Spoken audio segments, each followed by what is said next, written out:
What's going on, everybody? We're back with another Diablo 4 video, and today we are going to be explaining why the low-life Bulwark Druid build is hands down the best all-around build in the game. Not only are you cruising through tier 100s like they are a tier 1, but you're also able to face tank Lilith. Beating her without having to do any of the mechanics is honestly insane and ridiculous just how easy it is to take her down with this build. A few days ago, I put out a build guide showing people the gear that I'm using, the aspects, the stats, so on and so forth. But from the comments that I've been getting on that video, I realized I left out a lot of key components as to explaining why this build is just so good and why it synergizes together. So I wanted to put together a little video today, going ahead and explaining all of that stuff for you guys so everybody has a better understanding as to what makes this build so strong.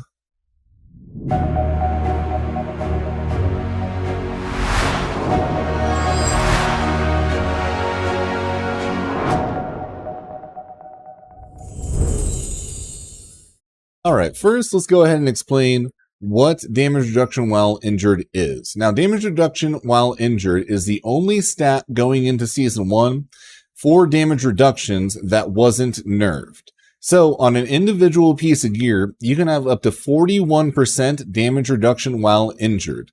Now, if you stack those between all of your pieces of gear, yes, visually, you can have over 120%, but statistically, because there are diminishing returns, you can get up to about 90% damage reduction while injured. The sweet spot is definitely right around 80%. You should shoot for 80% or higher.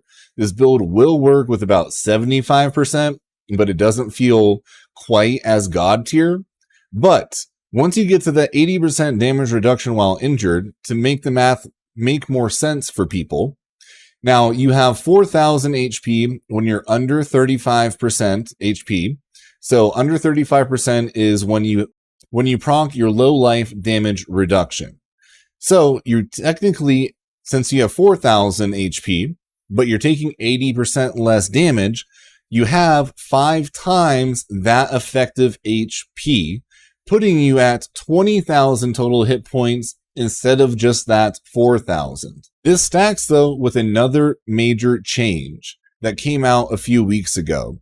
And that was when they made it so that barriers now scale off of your max HP and not your base HP.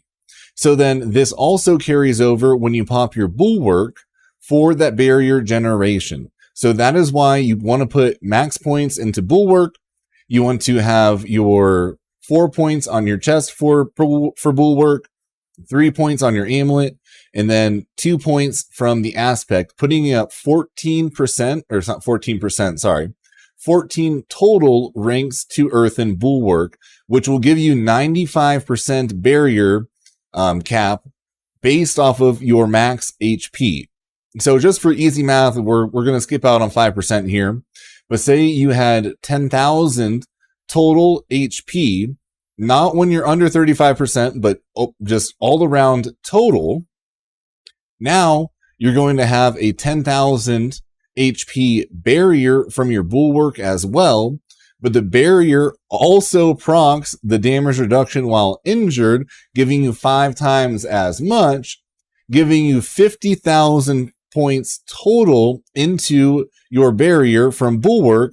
But then you got another 20,000 from your health, putting you at 70,000 hit points. And that is on a very, very low scale. On mine, I'm at about 115,000 hit points with my gear and my max life. And you are literally unkillable. All right, now we know why we're so tanky, but why are we doing so much damage? I'll tell you why. That's because damage from Bulwark actually scales with mobs' HP. So whether you're in a tier 1 Nightmare Dungeon or a tier 100 Nightmare Dungeon, your base damage against enemies stays the same. This makes it so that you can just cruise through tier 100s like it's nobody's business because of the fact that you are scaling with everybody's health. Now, you do also want to put as many points into barrier bonus as possible, because that is going to give you your extra percentage for those huge crits.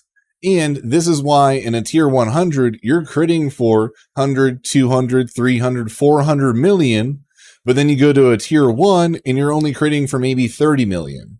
That's because of the total HP that the enemies have. Now, regardless, it's enough to one-shot literally everybody, and with your Nature's Fury proccing so often, you can just hold down your Bulwark, which is what I do. I have it on a paddle for myself, and I just hold it down, and it just spams over and over and over and over. I mean, the longest cooldown you might have on Bulwark is a second or two. Outside of that, it is just bursting consistently, destroying everybody in your path. One of the other questions I've been getting is if this build is good for leveling, and honestly, I don't think so. This build is something that you should start working towards once you get to about level 80. Before then, though, you're not going to have enough Paragon points, and you're going to be changing out your gear so much, it's not really worth it to min-max and re-roll into certain items. If I was you, I would definitely use like Poison Landslide or, Shred Bulwark, something like that for leveling and farming lower tier Nightmare dungeons. Then once you hit level 80, maybe level 75, start working into the low life Bulwark.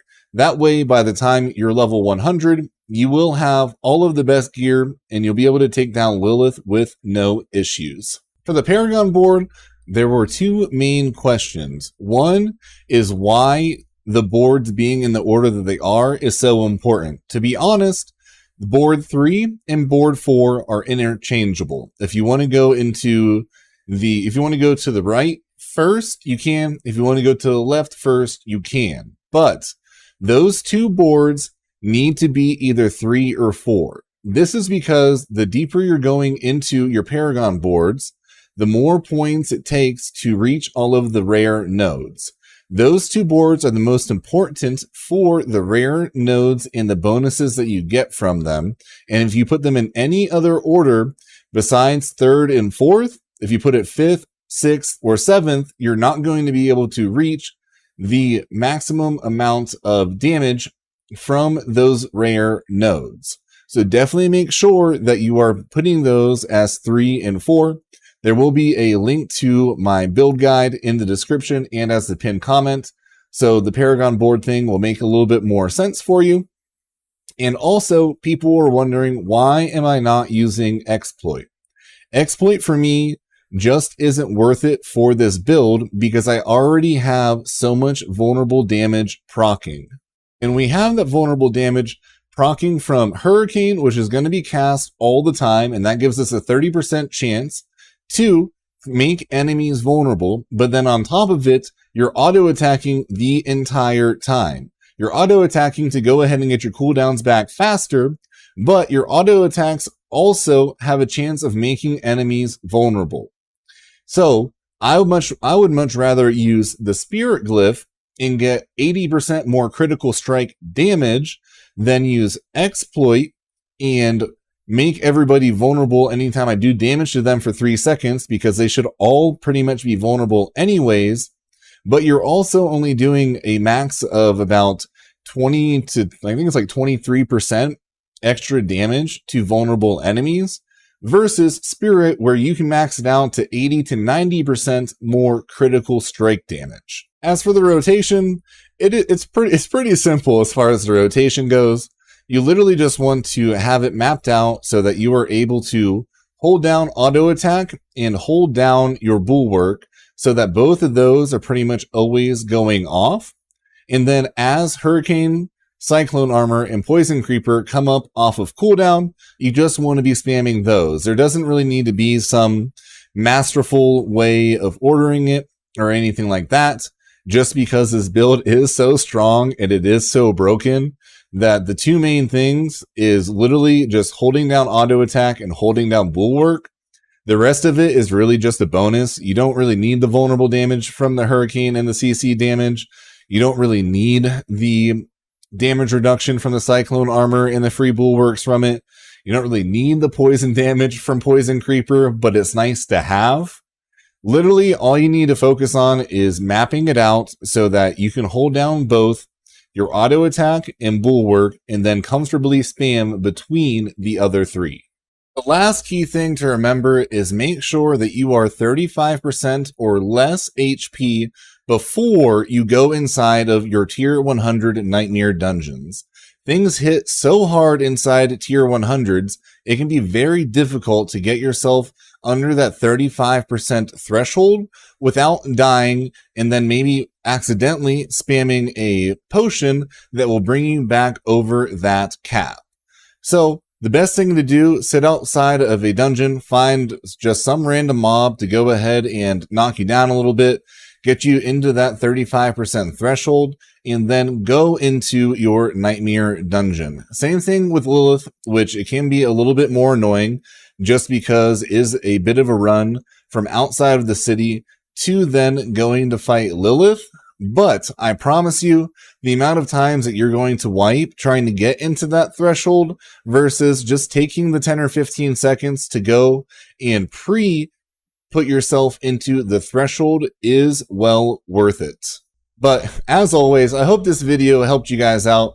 Hope it explained everything that you needed to know about the low life Bulwark build. If you did enjoy the video, don't forget to leave a like, drop a comment, let me know what you think, but most of all, make sure you sub to the channel and click that bell so you know every time I'm posting new content.